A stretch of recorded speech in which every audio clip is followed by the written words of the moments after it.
Estão? Oi, Ah, tô já ouvi a sim. voz. Obrigada por não terem ido embora. Apaguei um vídeo pessoal lá, vamos ver se agora tem espaço para terminar a aula de hoje. Por isso que eu não posso deixar de mandar o vídeo, né, gente? Porque depois é esse problema. O problema é que e a questão é que eu tentei já mandar várias vezes e enquanto eu não posso colocar ele no YouTube, eu não posso apagar do meu celular. E agora ele está sobrecarregado, né, com tantos vídeos. Mas vamos continuar então. Então, eu estava comentando com vocês, né, sobre essa questão de se trabalhar com as fontes nas aulas de história. Então, é uma questão assim defendida, né, pelos pesquisadores, né, pela especialistas em relação a esse debate. Eu já vou explicar por quê. Mas antes de chegar nisso, eu queria comentar com vocês que dentro da própria história, né, ao longo da constituição da história como uma área de conhecimento, lá desde o século XIX, quando ela vai se instituindo como uma área científica, até chegar a nós, né, no século XXI, a concepção que se tinha de fonte também vai mudando.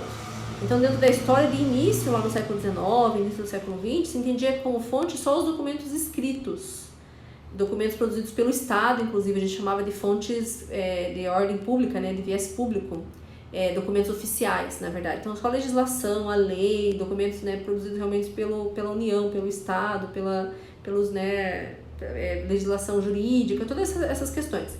Tudo isso que é meio mais privado, imagem, vídeos, não eram considerados fontes históricas. Até porque no século XIX quase não existe ainda essa produção de vídeos, né? De cinema, o cinema ainda não surgiu ainda.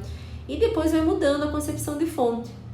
Conforme a história, porque também a concepção de fonte está ligada ao que a história entende como objeto de análise, né? Objeto de investigação. No século XIX e no século XX, a história achava que deveria só explicar os fatos políticos, né, a história dos grandes homens, dos heróis, militares, só essa história de viés mais androcêntrico, né, e mais elitista, inclusive. Então, falar mais das ações e do protagonismo das classes dirigentes, das pessoas que ocuparam cargos, né, políticos, militares, guerras, esse tipo de coisa. E depois esse tipo de história vai sendo questionado dentro da própria história, por pessoas que começam a entrar na universidade e começam a falar, a história não é só isso. A história é a história de todo mundo, das classes operárias, das mulheres, das crianças, de falar dos processos de opressão, de reação das pessoas que foram oprimidas, das pessoas negras, dos indígenas, e daí a própria concepção de fonte também vai mudando. Até porque a história começa a se aproximar mais de outras áreas do conhecimento, né? Dialogar mais com outras áreas como sociologia, antropologia, literatura, linguística, depois a própria psicologia. E a história começa a ver que a possibilidade dela de análise, né, é a realidade como um todo. Todos os sujeitos, todas as dimensões da realidade, o público, o privado, o que é do Estado, o que é, né, o que é produzido culturalmente, né? O cinema, a TV, um diário, uma fotografia, por exemplo, é uma fonte histórica. Então a concepção de fonte foi sendo ampliada, tá, gente? Isso é uma questão importante para vocês entenderem como é que hoje a gente considera qualquer evidência, qualquer objeto cultural, podemos usar esse termo, como fonte histórica, né? E daí a gente tem inclusive uma classificação para as fontes históricas, que está lá na página, deixa eu ver aqui, uma tipologia de fontes, né, primárias, que são fontes, né, que são produzidas na época em si, na época que a gente está analisando. Então tem fontes materiais, então são utensílios, mobiliários, roupas, ornamentos, símbolos, armas, instrumentos de trabalho, construções, templos, casas, sepulturas. Eu não sei se vocês têm aula com o professor Moacir. O professor Moacir trabalha muito com fonte material, porque ele tem uma formação em arqueologia, né? A própria pós-doutorado, não a pós-graduação, né? O próprio pós-doutorado que ele fez foi analisando templos, sepulturas lá nos cemitérios de Ponta Grossa. Então, fontes materiais é o que é material, né, gente? Não é escrito, não é imagem. É uma coisa, né, objeto, é material, tá? Moedas, esculturas, ruínas, né? Então tudo isso são fontes materiais. Os arqueólogos estudam bastante, mas os historiadores também estudam, tá? Aí tem as fontes escritas, tudo que é de ordem escrita, tanto mais de fórum privado, de ordem privada, quanto pública. Documentos jurídicos, sentenças, testamentos, inventários, discursos escritos, cartas, livros de contabilidade, livros de história, autobiografias, diários, biografias, crônicas, poemas, novelas, romances. Eu mesmo na minha pesquisa trabalho com eu já comentei com vocês, né? Com algumas escritoras inglesas do século XVIII, que eram proto-feministas, que questionavam ali, né, a condição de vida das mulheres naquela época. E eu trabalho com escritos dessas mulheres. Então eu trabalho com romances, com tratados proto-feministas, cartas, resenhas dos livros delas, né, que saíram na época nos periódicos. Então eu não trabalho com fonte material nem com fonte imagética. Eu trabalho com fontes escritas, mas com uma profusão, né? Dentro de fontes escritas, vários tipos de fontes escritas diferentes, principalmente, né, de viés mais privado, as cartas, livros de memórias, a própria autobiografias dessas autoras, né? Diários elas não tinham, e romances também, né? Novelas, romances, que são daí, né, uma literatura mais pública, digamos assim.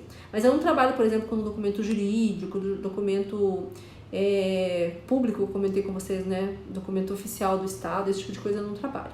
Aí nós temos as fontes visuais, que é tudo que é imagético. Imagético a gente fala que tem imagem, né? Então, pinturas, caricaturas, fotografias, gravuras, filmes, porque daí o imagético, o visual, gente, não é só uma imagem parada, né? Plana, fixa, pode ser imagem em movimento. Então, filme, novela, desenhos, né? Animações, tudo isso é fonte imagética, visual, desculpa.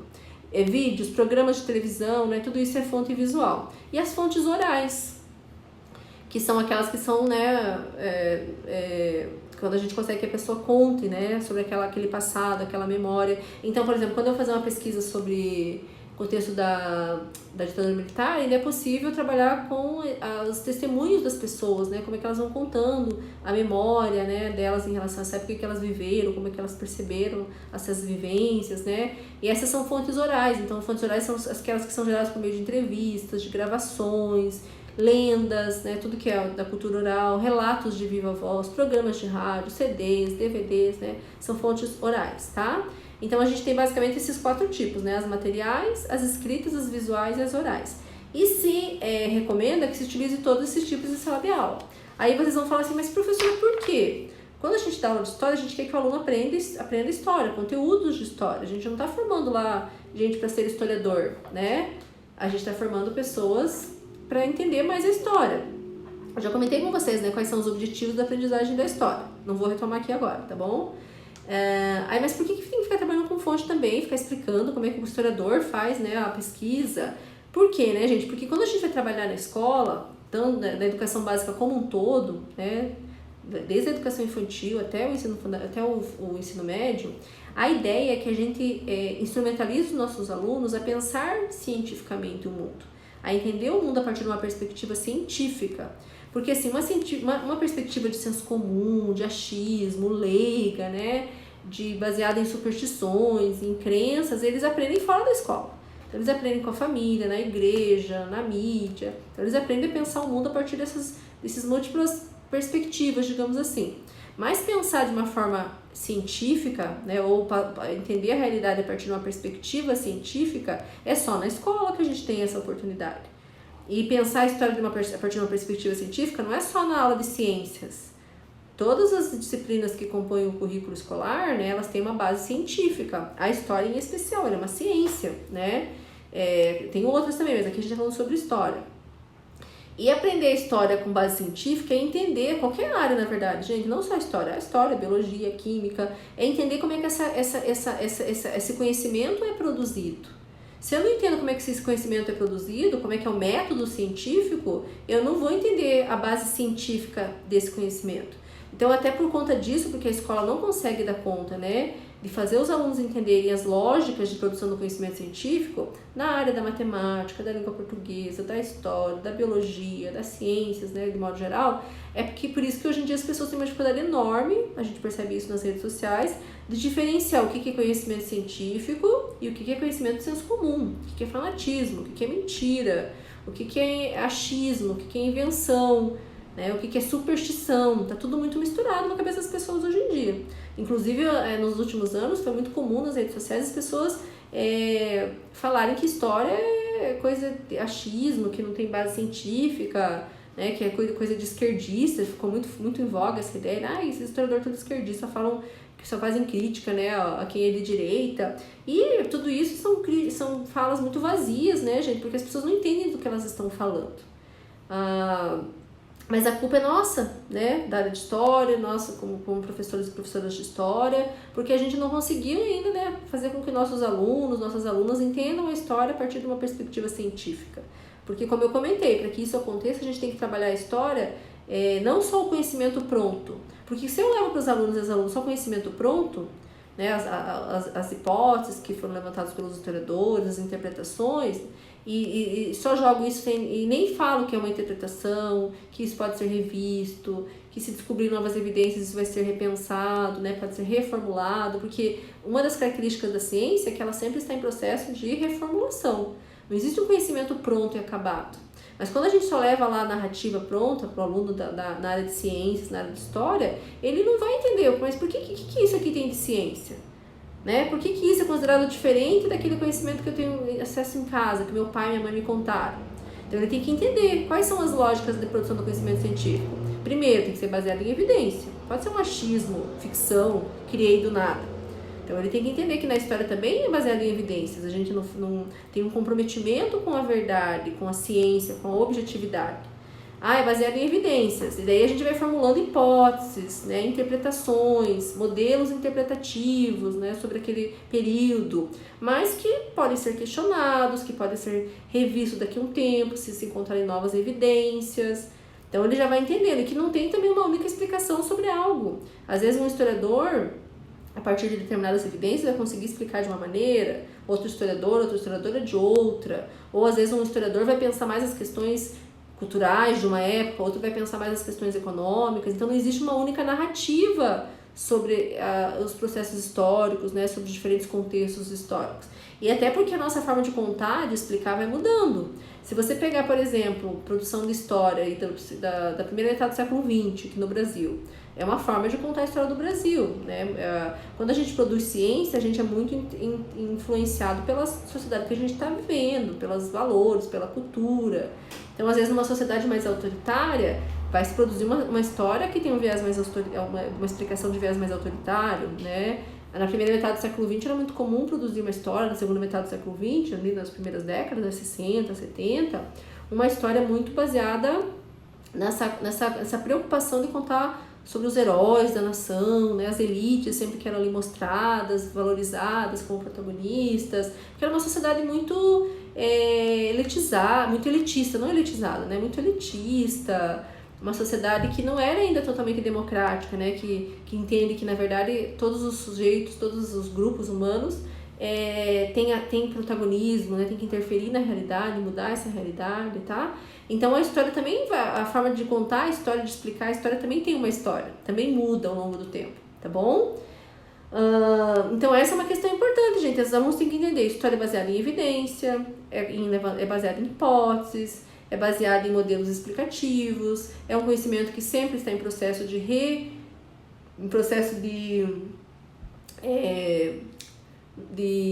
revisão, né? Está sempre sendo revisto. Então, que não é um conhecimento pronto e acabado.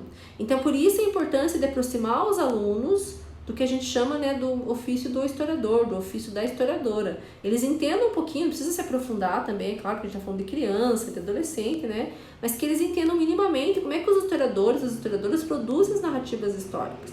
Então, é sempre muito importante nas aulas de história a gente deixar isso muito claro. Isso aqui não é uma verdade absoluta. Não é um conhecimento pronto e acabado, uma verdade única. É uma perspectiva, um ponto de vista. Claro que não é científico, porque tem comprometimento baseado em evidências, a partir do método científico, em preocupação com a objetividade, mas não é... Porque se a gente fala de verdade absoluta, a gente não está falando de ciência, gente. A gente está falando de dogma, de religião, de crença. Porque daí, quando é crença, que a gente tem, é assim e acabou. Ninguém pode questionar e não pode ter outras formas de pensar isso. Ciência não, ciência é debate, é revisão, né? Mas é sempre com esse cuidado, com a objetividade, com a verdade, uma certa, né, ideia de verdade, inclusive, né? Então, por isso, a importância de trabalhar com as fontes nas aulas de história. De fazer os alunos, vamos pensar aqui um pouquinho nos alunos do Fundamental 1, de quando eu for ensinar, por exemplo, a história do bairro, né? Porque se trabalha muito essas questões, né? A história deles, a história da família, a história da comunidade, a história da escola, desses espaços porque a criança pequena, assim, dos séries iniciais, tem dificuldade de pensar o que é o Brasil, o que é a América do Sul, o que é o mundo, o que é viver na época medieval, né? Às vezes tem um pouco de dificuldade, porque isso é tudo muito abstrato.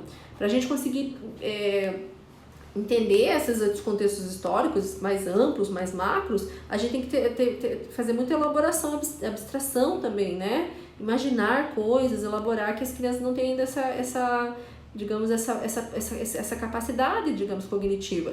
Então, por isso que a gente trabalha muito nas séries iniciais com essas questões que são mais práticas e mais próximas a eles, né? Que são mais reais em relação à vida deles, não coisas muito abstratas, longínquas. Coisas que são palpáveis, acho que a palavra é, são palpáveis, né? A comunidade, a escola, a família. E daí a importância de trabalhar, né? Por exemplo, vamos pegar aqui o exemplo da história da família. Porque aprender história é entender que, né, existem histórias. História da comunidade, história da família, história deles. Aí vou trabalhar com a história deles, a história da família. Como é que a gente faz? Vamos tentar entender como é que a sua família vivia, né, há 30 anos atrás. Será que tem algum documento, alguma coisa, algum objeto, alguma fotografia na nossa casa que ajude a gente a entender um pouquinho como é que eles viviam?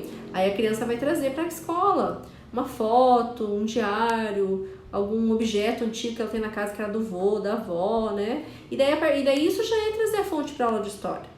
Né, já é de trabalhar com as crianças, né? Olha, então tem essa fotografia, vamos analisar essa fotografia, né? O que aparece nessa fotografia? É igual a hoje? As roupas, né? O tipo de cabelo. Então a gente vai explorando, né? Porque trabalhar a história também é muito trabalhar com as diferenças, né? Com a alteridade no tempo. Então, como que viver, né? Não viver há 40 anos atrás era muito diferente da forma que vivemos hoje, né? Os valores, as possibilidades, né, as convenções sociais, os tabus, tudo era muito diferente, tá bom? Então a gente vai ajudando a criança a entender essa alteridade no tempo, né, como as coisas foram mudando, e tem coisas que não mudam também, né, que a gente também trabalha com as permanências. Então ela vai falar, prof, a minha mãe lá, minha avó usava calça, e hoje as mulheres ainda usam calça, né, já usava calça, e hoje em dia também as mulheres usam calça. Aí se a gente pegasse uma imagem anterior, século XIX, início do século XX, a gente já vê mulher sem usar calça, né, porque daí é uma coisa que mudou na nossa cultura, tá bom? Então essa é uma questão importante, né, trazer as fontes históricas para a sala de aula.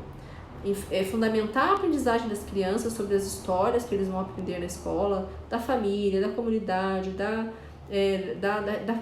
deles, da escola, do país, do bairro, do município, do mundo, né? A partir de evidências, né? Entender quais são as evidências que pautam esses modelos explicativos, tá bom? É claro que existem diferentes formas de fazer isso, né, gente? Há muitas maneiras de trabalhar com fontes, né? Que eu dei um exemplo muito rápido. Depois leiam lá, porque elas trazem algumas sugestões de trabalho ao final para vocês entenderem um pouquinho, né, que metodologias, de que formas que eu posso fazer isso efetivamente, tá? Porque daí você tem que pensar num plano de aula ou numa sequência didática, né? Como organizar, porque não é chegar do nada também, né? Tem que ter todo um planejamento. Qual que é o meu objetivo, o que eu quero que eles aprendam, né? Então como é que eu vou encaixar a questão das fontes aí nessas aulas? E também levar a fonte só por levar também não tem sentido. Tem que ter todo um trabalho, né, de análise da fonte, de quando que é essa foto, quem que tirou, né, é antiga, como é que eu sei que ela é antiga, que ela é de outra época. Hoje em dia a gente tem foto em papel? Não tem mais, por quê? Então a gente vai elaborando, aí aparece lá, digamos, a gente quer entender como que as mulheres, né, lá da década de 50, digamos, viviam. A gente vai analisar aí a roupa, tá? Mas aqui aparece a roupa, o corte de cabelo é diferente. Será que era só isso que era diferente? Aí às vezes tem que fazer pesquisas além do que tá ali na imagem, né, gente? Daí a gente vai, vamos ver um videozinho que fala sobre isso, vamos ver no livro didático, um texto que fala. Então a gente vai trabalhando com a fonte e trabalhando também com outros recursos, né? Com livro, com vídeo, com texto. E aí daí sempre também tem essa questão, né, de que no livro didático, até porque os livros geralmente estão alinhados, né, a esses debates, né, gente, contemporâneos sobre ensino, sobre aprendizagem de história, assim como em outras áreas do conhecimento, os livros também já trazem atividades ali, né, de exploração das fontes, de trabalho com fontes. É claro que daí no livro ele traz a imagem, às vezes, de uma fonte material, por exemplo, né, de um objeto, de uma roupa, de uma vestimenta, traz imagens, né, de quadros, pinturas, fotografias, isso já vai, né, de modo indireto, as fontes acabam sendo abordadas no livro. E daí a gente tem que ter todo um cuidado, porque às vezes o livro só traz as fontes assim para ilustrar, Então, às vezes, por exemplo, traz uma imagem, né? Até aqui nesse capítulo de vocês tem uma imagem da primeira missa, né? Que foi rezada no Brasil. Geralmente, quando vai se falar dessa chegada dos portugueses no Brasil, já se coloca essa imagem, né, para representar essa época. Só que daí, se o aluno olha para essa imagem e acha que isso daqui é aquela época, é um problema. Porque, na verdade, essa imagem ela foi pintada, né, foi primeiro que nada é época mesmo, né, é uma imagem do século XIX, séculos depois. E ali, na verdade, é uma imagem que fala da primeira missa, mas é uma forma que o pintor, né, que o artista imaginou, como é que ele pensou, como é que ele representou. Então, essa imagem, apesar de ela mostrar a primeira missa no Brasil, a pintura de Victor Meirelles, né, ela fala mais do século XIX, que foi da época que ela foi produzida, do que mostra, né, serve para a gente entender 1500, né, no século XVI, quando os portugueses, os europeus, chegaram ao Novo Mundo, né, chegaram à América. Então, a gente tem que tomar bastante cuidado, até porque algumas imagens elas vão se tornando canônicas. O que é uma imagem canônica, né? É uma imagem que mostra um passado, né, como se aquela imagem fosse o passado. E é uma imagem que vai se tornando muito forte no nosso imaginário. Por exemplo, a gente tem a imagem de Tiradentes. Vocês com certeza já aprenderam sobre Inconfidência Mineira na escola e sempre tem aquela imagem bem famosa do Tiradentes, né? Cabelos longos, barba longa. Aí a gente olha aquela imagem, gente, os professores aí quando não trabalham, né? Não problematizam, não exploram, né, criticamente a imagem, eles fazem os alunos internalizar aquilo como uma verdade absoluta. Então, daí a gente vê aquela imagem, a gente imagina Tiradentes daquele jeito. Esse é o Tiradentes. Mas, na verdade, não é Tiradentes, né? Ele não é uma representação verossímil do Tiradentes. Também foi uma pintura feita muito depois, num contexto já que estava tentando se constituir Tiradentes como um herói nacional, né? Décadas depois, na verdade. E até, né, representando Tiradentes como um mártir, né, da Inconfidência, porque no início na cultura brasileira, gente, logo ali depois de Tiradentes, né, da morte dele, ele não foi considerado um herói, é considerado um pária, né,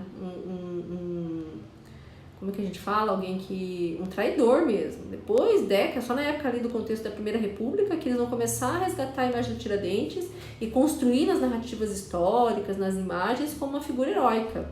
Então, esse Tiradentes que aparece lá, parecendo Jesus, barbudo, cabeludo, né, pele bem clarinha, não é Tiradentes, de forma alguma. É uma ideia que se produziu do Tiradentes já na Primeira República, né, construído como mártir aí da luta, né, pela emancipação, né, do Brasil em relação, né, à sua condição de colônia. E Tiradentes não tem nada a ver com Jesus também, porque é um pouco essa construção, né, a relação como é relacionar a figura do Tiradentes com a figura de Jesus. E Tiradentes, na verdade, ele era militar, era um alferes, né? Então ele tinha cabelos curtos, tinha barba bem feita, né? Não era barbudo, cabeludo, não estava utilizando uma túnica, né? Ele usava roupa, né, militar, né, gente? Então só para vocês entenderem esse exemplo, como que essas imagens que aparecem às vezes nos livros, não que elas não possam ser errado, mas a gente tem que tomar muito cuidado como que a gente vai abordar essas imagens. Às vezes o próprio livro já traz sugestões ali de análise, de reflexão, de problematização. Mas às vezes não, às vezes o livro traz ali só imagens, principalmente os mais antigos, como se aquilo representasse aquele passado, tá? E daí cabe ao professor, a professora problematizar, questionar, né? Contextualizar aquela imagem, tá bom? Vocês estão entendendo, meninas? Tá dando para acompanhar? Deixa eu ficar pertinho, senão eu não escuto vocês falando. Também vocês não são de falar muito, né? Sim, prof, dá para entender bem. Então tá bom, obrigada pelo feedback. E depois, gente, tem lá na página 118 uma explicação assim bem didática, porque as professoras foram bem didáticas aí nesse livro, nesse capítulo, explicando como trabalhar com fontes em sala de aula. Então elas passam todo ali um roteiro, digamos assim. É claro, gente, que a gente tem que lembrar que em nenhuma área existem roteiros prontos e acabados. Eu vou seguir um roteiro, agora sempre vou fazer desse jeito. Né? Cada aula, com cada turma que você vai trabalhar, cada realidade, você tem que adaptar, tem que adequar, né? Aqui, na verdade, é um roteiro assim, para vocês terem uma ideia de como é que seria possível o trabalho. Algumas etapas até importantes, mas não precisa fazer sempre do mesmo jeito. Né? Não é uma receita fechada aqui, é uma sugestão.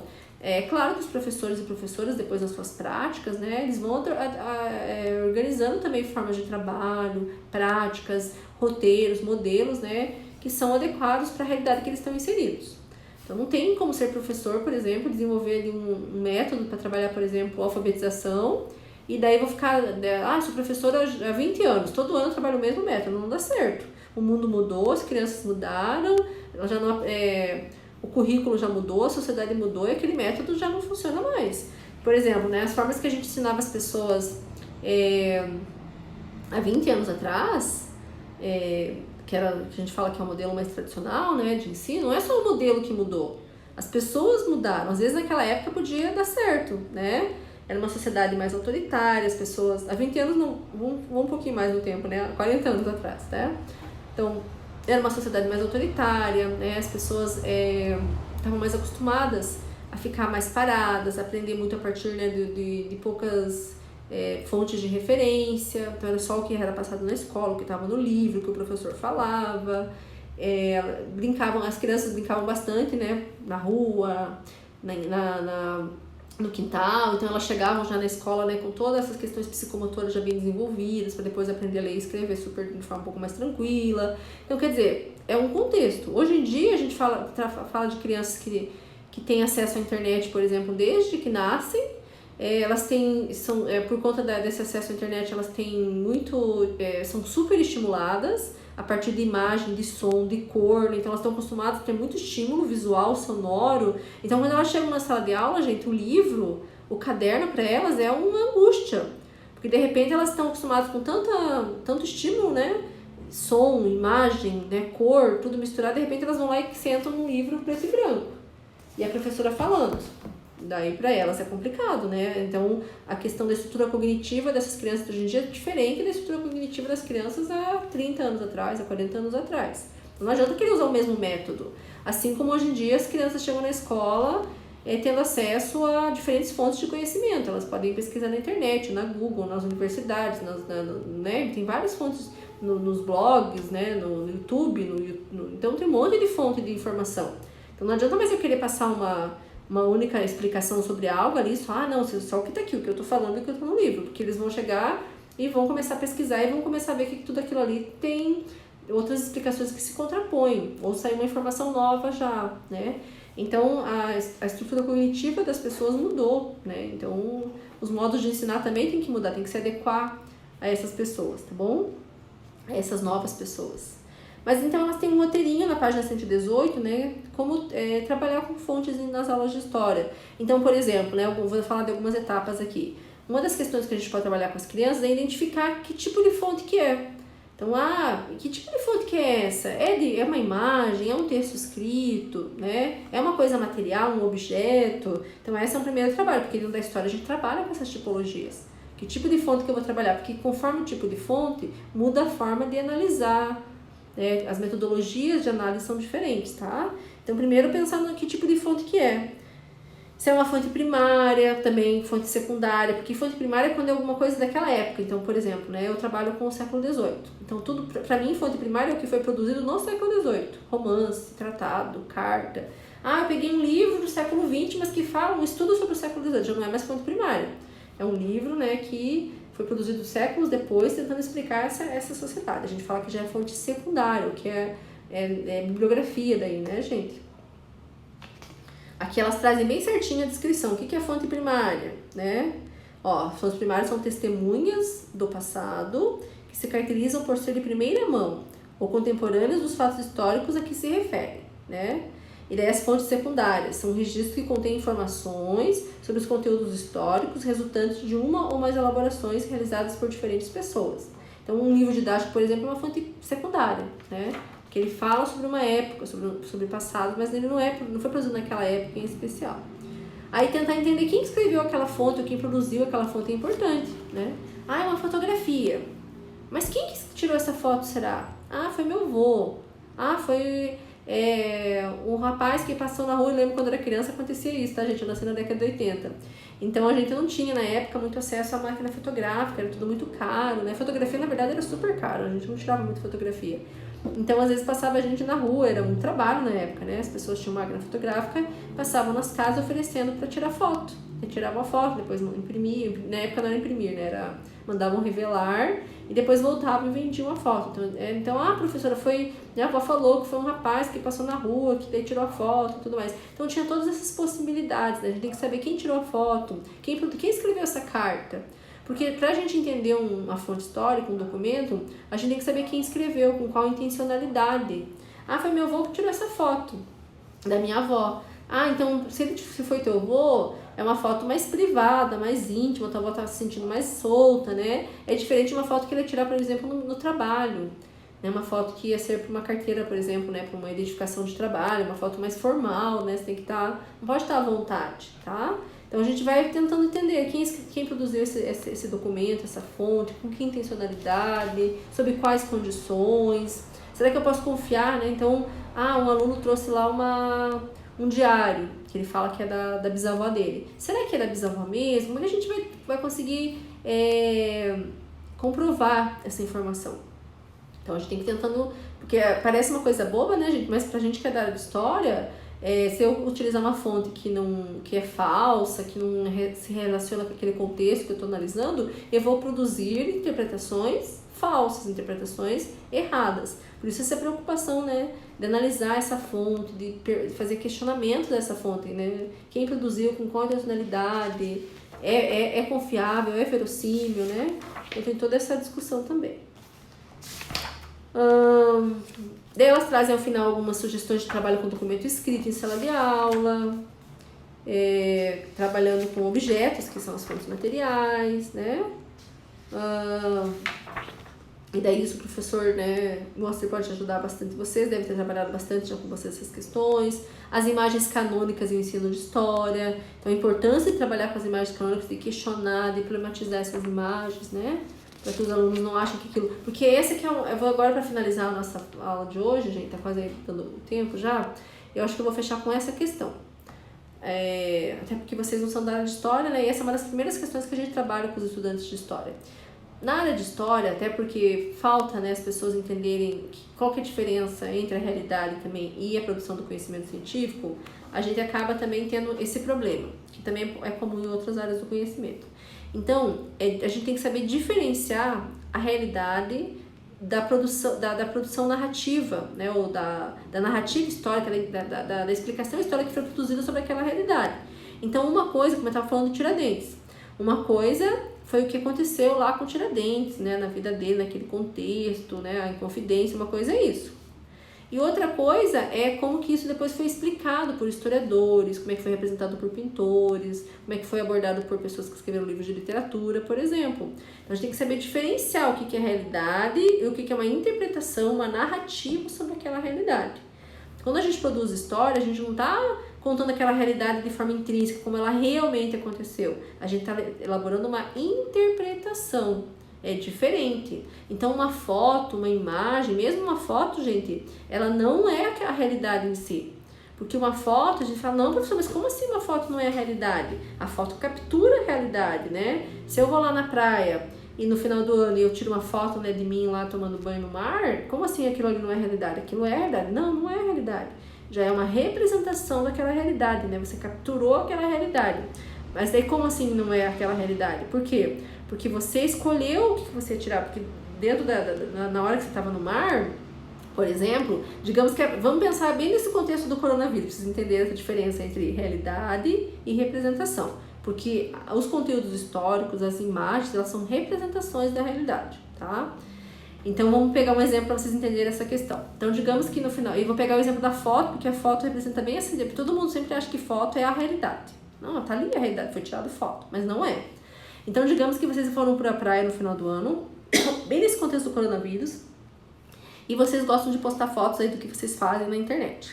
Aí você foi um dia para a praia e a praia estava lotada. E você fala, puxa, eu queria tanto tirar uma foto para colocar no Instagram, no Face, mas eu não vou tirar foto, né, no meio do mensagem de entrada, porque o pessoal vai me criticar, né? Vai falar, nossa, você não se cuidou, né? Foi para a praia, não fez isolamento social, tá no meio da gentarada, né? Vai pegar coronavírus, vai passar coronavírus para outras pessoas e tudo mais. Aí você vai falar, puxa, o que eu vou fazer então? Mas eu quero muito postar uma foto. Então eu vou escolher um pedacinho ali da praia, vou ali num pedacinho do mar, que não tem ninguém em volta, e vou pedir pra minha amiga tirar minha foto. Aí ela foi lá e tirou tua foto e você postou. É a realidade? Não. Por quê? Porque você escolheu o que você queria mostrar dessa realidade. Né? Você que determinou como que realidade que você queria mostrar. Você fez um recorte dessa realidade, né? E daí você construiu uma nova realidade. Porque a pessoa que vai ver a foto, ela vai falar, nossa, ela tava lá em Bombinhas e tava vazia a praia, né? Ela falou, vim pra praia, mas tomei todo cuidado, não me misturei com outras pessoas, né? E tudo mais. E a pessoa vai ver a foto e vai acreditar, porque na foto aparece você sozinha. Mesmo que naquele dia a praia tava lotada, mas isso não aparece na foto. Só para vocês entenderem a diferença entre realidade e representação da realidade, tá? Quando a gente produz uma narrativa, uma explicação científica de viés histórico sobre a realidade, a gente está produzindo uma representação. Então, quando eu conto lá, a partir das minhas pesquisas, né, sobre como que as mulheres lá da época do século XVIII viviam, é claro que eu estou pautada em evidência, eu estou me baseando em evidências, tem todo um método, né, científico, uma questão de objetividade no que eu estou ali narrando, mas eu não consigo contar aquilo de uma forma intrínseca. Para eu, por exemplo, contar essa realidade, né, eu teria que contar a cada segundo o que de cada uma das pessoas que eu estudo viveram, o que elas pensaram, o que elas fizeram. Eu não consigo fazer isso. Eu consigo, a partir, né, dos diários, dos livros, apresentar um pouquinho algumas coisas que elas pensaram, visões de mundo que elas defendiam, né? Eu consigo entender um pouquinho como que elas desenvolveram essas visões de mundo, porque estavam inseridas em alguns espaços de educação, leram algumas outras obras, foram formulando algumas ideias. Então isso eu consigo explicar, mas explicar assim, como que foi a vida delas a cada segundo, a cada minuto, o que elas pensaram, com quem que elas conversaram, é impossível fazer isso. Então eu não consigo contar aquela realidade de uma forma direta, de uma forma intrínseca. Assim como que daqui a alguns anos alguém pode descobrir mais alguns documentos, evidências e falar, olha, Anadir, você interpretou dessa forma, né, o pensamento delas, mas agora eu descobri novos livros, né, que mostram que elas tinham também essa outra visão, essa outra perspectiva. Né? Então você meio que não conseguiu entender porque faltou você também analisar esses outros documentos. Então é nesse sentido que a história, ela tem sempre, a narrativa histórica científica sempre está sendo reconstruída. E é isso que eu tenho que levar para a sala de aula. Vocês podem falar, nossa, professora, mas é muito complexo. É claro que esse tipo de análise eu vou trabalhar mais, né, com os alunos do ensino médio, por exemplo. Com os alunos do Fundamental 1, eu vou trabalhar, como eu comentei primeiro, com esses temas que são mais próximos a eles, essas realidades que, né, que são mais palpáveis, né, que são a comunidade, a família, a escola, né, a história do município. Geralmente a gente trabalha esse tipo de assunto, né, até o 3º ano, até o 4º ano. Mas ao mesmo tempo eu já vou trabalhar assim, olha, a gente vai tentar entender a história do nosso município, lá, digamos, lá no 4º ano, no 5º ano.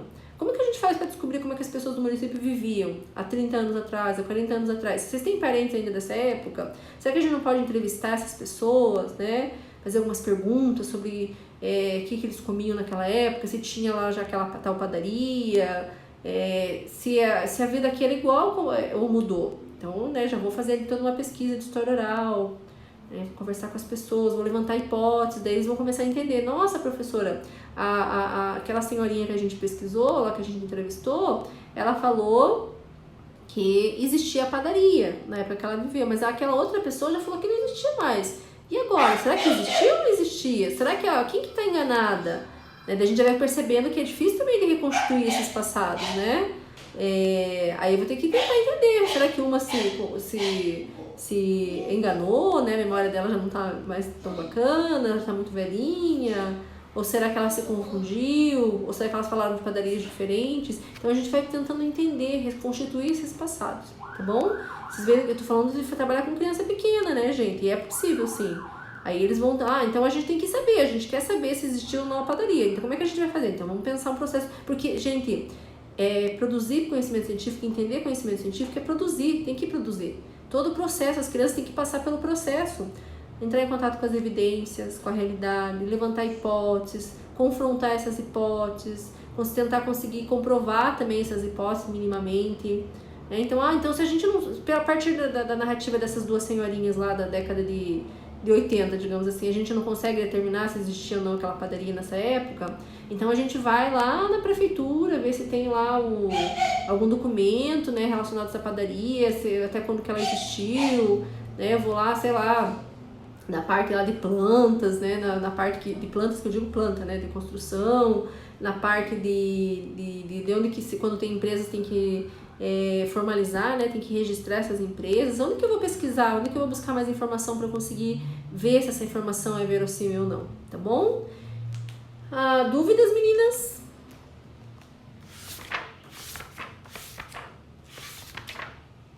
Ok? Prof, uma dúvida. Nós que estudamos pedagogia, nós podemos lecionar história para as crianças até que idade ou precisamos fazer aí uma validação, algo de história? Então, essa é uma ótima pergunta. Na verdade, assim, né, gente, quando a gente faz o curso de pedagogia, a nossa habilitação, né, como docente, é para séries de educação infantil e séries iniciais do ensino fundamental, ou o que a gente chama de fundamental 1.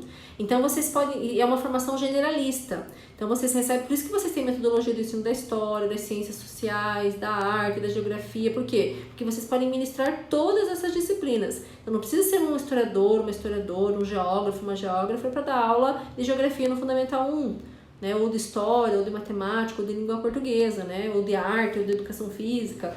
Então, na verdade, meninas, vocês têm sim habilitação para dar aula de todas as disciplinas, no infantil e no fundamental 1, que é até o 5º ano. Fundamental 1 é até o 5º ano, daí Fundamental 2 é a partir do 5º, né? Daí 6º, 7º, 8º e 9º é Fundamental 2. Aí sim já tem que ter uma habilitação específica em História e daí o médio também, tá? Então vocês podem dar aula de História sim, sem fazer nenhum tipo de complementação, não é necessário, só com a formação em Pedagogia, porque vocês têm uma parte da formação de vocês que é para aprender sobre metodologias de ensino, de aprendizagem nessas áreas, né? Na geografia, na matemática, na história, vocês têm prática de ensino, vocês têm um estágio depois também que vocês, né, vão aprender um pouco mais na prática, né, como trabalhar com aula de história. É claro que é uma formação que é mais superficial e até entende-se que essa formação que é mais superficial ela é suficiente porque você vai trabalhar com o conhecimento histórico não assim de uma forma muito aprofundada, mas, né, de uma forma um pouco mais simples, digamos assim, porque são com crianças ainda do Fundamental 1. Mas eu ainda acho, meninas, assim, né, uma visão pessoal, que às vezes esses debates que a gente faz nas disciplinas de prática, de metodologia, ou mesmo nessa que a gente está tendo aí fundamentos das ciências sociais, às vezes não é suficiente. Fica com muitas lacunas ainda, muitas questões que vocês não compreendem, e às vezes depois na vida profissional de vocês vão ter que buscar algum tipo de formação continuada. Às vezes é ofertado, inclusive, a vocês, formação nessas áreas, né? Às vezes fazer umas leituras, pesquisas para dar conta de questões que a gente não dá conta agora de que vocês entendam na sua integralidade, na sua profundidade, tá bom? Mas vocês podem sim dar aula de história e de matemática e de geografia, de língua portuguesa, arte, educação física, ensino religioso, todas as disciplinas do Fundamental vocês podem ministrar, tá bom? Geralmente é uma única professora, inclusive, né?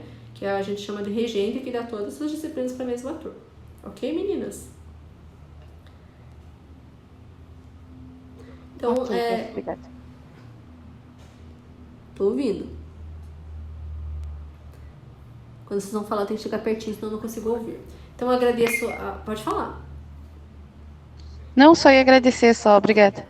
De nada. Então, eu agradeço a participação de vocês hoje. Fico muito feliz quando vocês estão aí presentes. É mais gostoso para nós, né? Quando vocês estão aí, pra gente fazer as falas, né? Dar aula. Quando tem interação também é muito bom. Pena que eu tô com problema do som também, né? E vou fazer o possível, gente, para ver se eu agilizo lá a disponibilização, né, dos vídeos lá no Ava, tá bom? Mas eu até vou conversar com eles para ver se eles me sugerem algo, porque eu tenho tentado, né, mandar pro YouTube já há dias e não tá dando certo, tá bom? Mas agradeço mais uma vez estar presente de vocês e encontro vocês na semana que vem para nossa live, daí não sei ainda sobre o tema, tem que ver lá o nosso programa, né? Mas ainda, com certeza, ainda sobre questões ligadas ao ensino de história, tá bom? Bom descanso!